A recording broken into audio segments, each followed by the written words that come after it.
India and Bangladesh share a close relationship and India has invited Bangladesh to be a guest country during its G20 presidency. The G20 Foreign Ministers meeting is underway, and with me is the Bangladeshi Foreign Minister here in Delhi. So welcome to WION, and my first question to you is, how do you see India inviting Bangladesh to participate in the groupings, discussions, meetings here in Delhi and elsewhere as well? We feel very honored that India has invited us as a guest at the G20 summit. Our Prime Minister will visit, and today I'm here in the G20 Foreign Ministers and a guest. So we are thankful to them. They gave us a forum to raise the issues of the South. We are from the South, and we would request the Presidency of India that they should raise our issues, because currently we have been suffering a lot. And G20 is such a large institution. All the members, they're the largest, most dominant group in the world. So we would like to see that these G20 leaders do something to ameliorate our immediate problems. One immediate problem is the war, the Ukraine war. Due to Ukraine war, we are suffering a lot. Poor people are suffering. Our inflation has gone up. We are an energy-dependent country. We also buy a lot of food from abroad. So these are hard hit. If the inflation goes up in, let's say, in an industrialized country or a USA or UK, because their total spending on essential items is relatively low. But in our part, if the price of essential goes up, since it composes the majority of our expenditure, it is really, hard hit. So in order that we have been suffering because of the war, so we want that war should stop. And G20 should try its best to stop the war for the benefit of the global humanity, the poor people all across the globe, including us. Second, we believe during the war, some companies are making too much money. They are having runaway profit. So these companies should allocate a proportion of their runaway profit and create a fund for those countries that are most affected most hardly, and allocate those funds to them. Third, of course, our issue is that we want to raise that, we in 2015, all the countries, they came forward with a one mission that we must save this planet Earth. And they would provide that $100 billion a year for the climate fund. Unfortunately, not a penny has so far been allocated.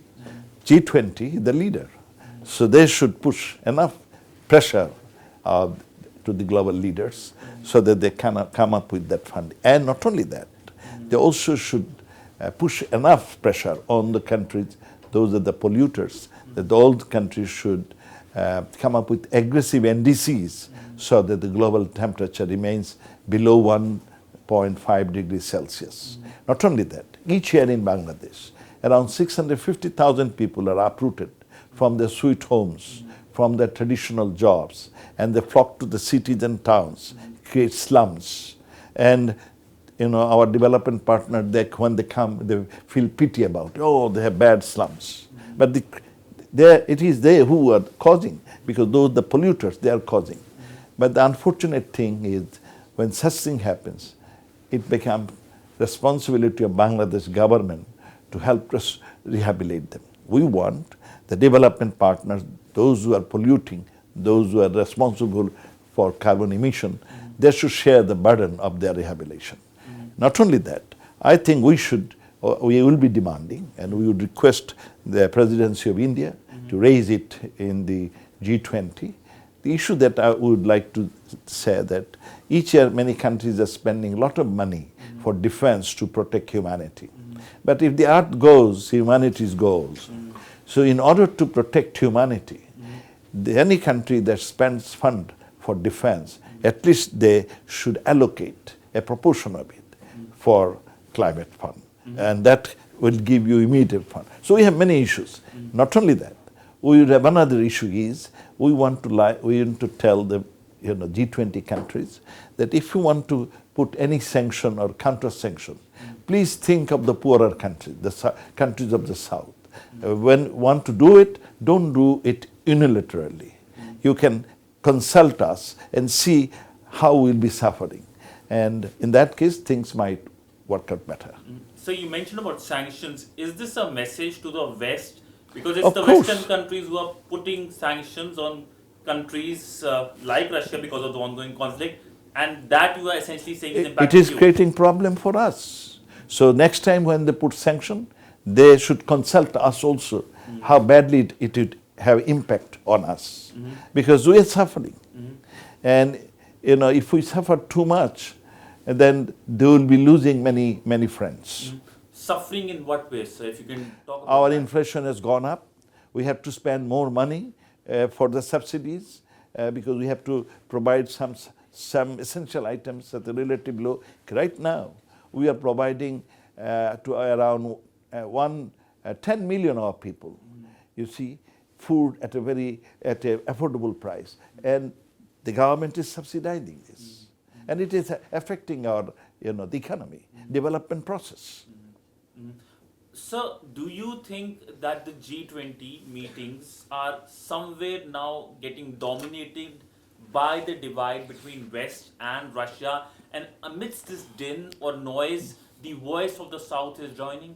No, that is their headache. It's not our headache. Our headache is G20. They're the largest group, and they should, when they are taking decisions, they also help us in financing. In coming up with means of implementation, both financing as well as technology transfer, so that we can achieve our SDG goals. It is their headache whether they fight among themselves, but we don't like to be involved in it. And how do you see India becoming the voice of the Global South at the G20? Because India hosted the Voice of the Global South Summit, and that is feeding into various meetings, including the foreign ministers' meeting. So how do you see New Delhi taking that role? We feel very proud of India. They are taking the leadership of the South. What they are doing, we really appreciate it, because they have taken the command. They are getting non-G20 members like us.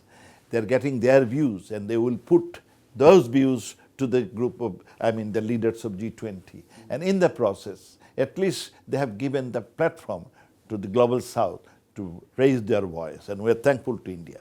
And I think they are doing the right thing.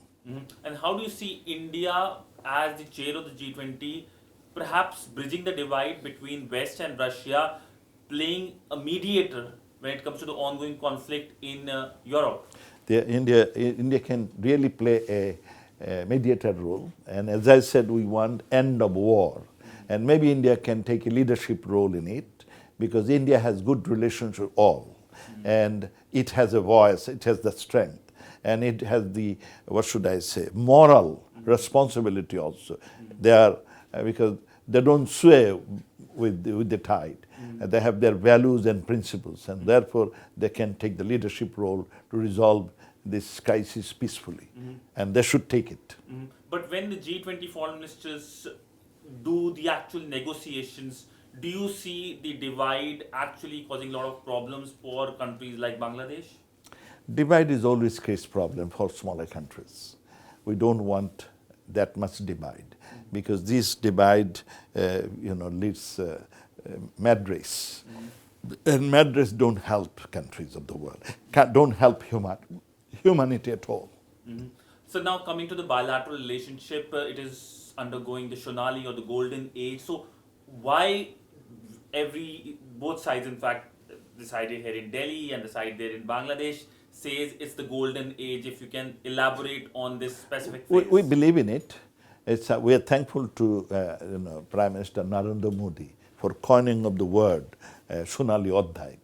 It's truly Shonali Adhyay in the sense that we have resolved all our critical issues with India through dialogue and discussion. Not a single bullet has been fired. We have resolved our border demarcation problem. We have resolved our maritime boundary. We also resolved our water sharing, and we are resolving them. There are problems, but we do through dialogue and discussion we resolve. So major problems we have resolved. And we have got very good access to dialogue to India. Whenever we face any, India is our next door neighbor, they're the largest neighbor. So at times there are some little issues.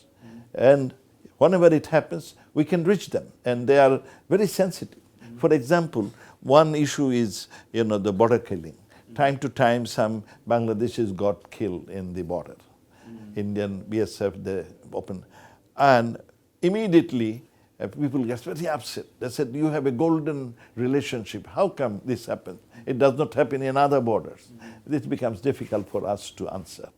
But we have agreed in principle, at the highest level, that we will not be using any lethal weapon in our borders. I hope that would be actually been implemented on the ground.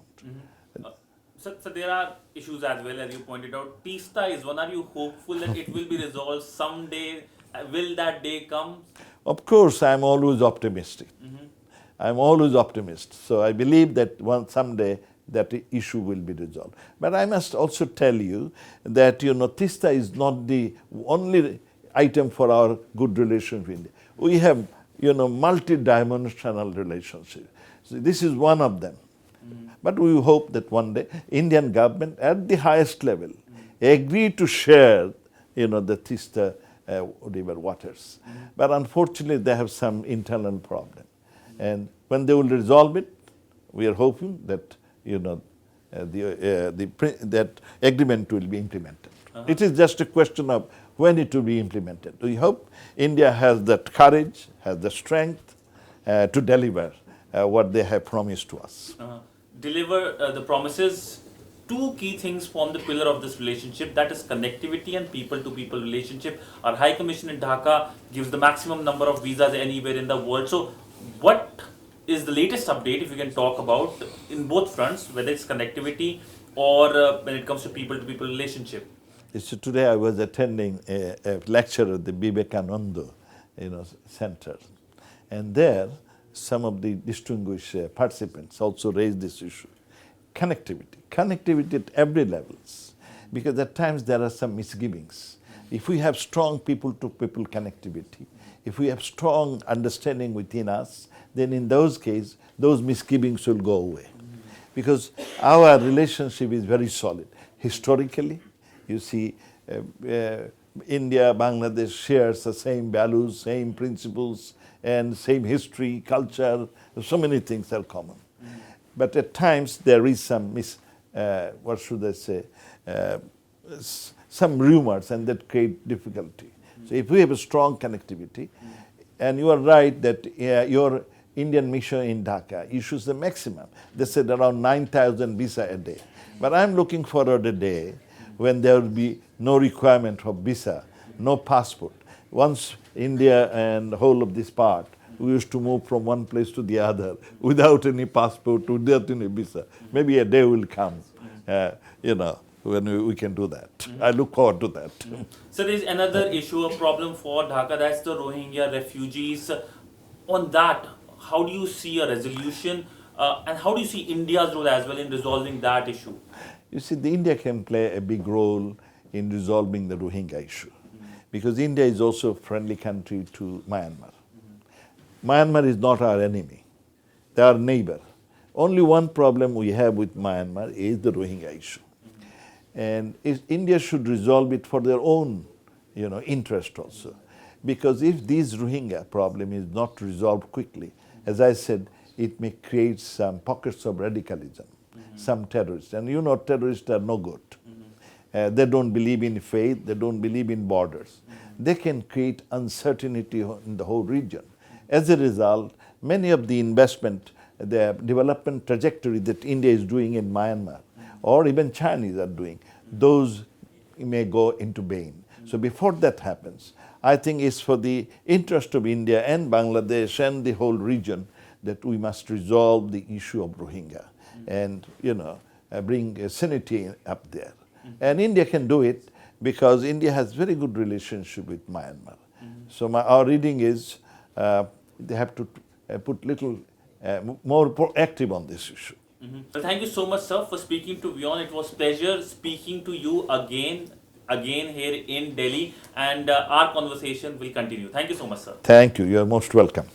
Thank you, sir. So, thank you, sir. Thank you.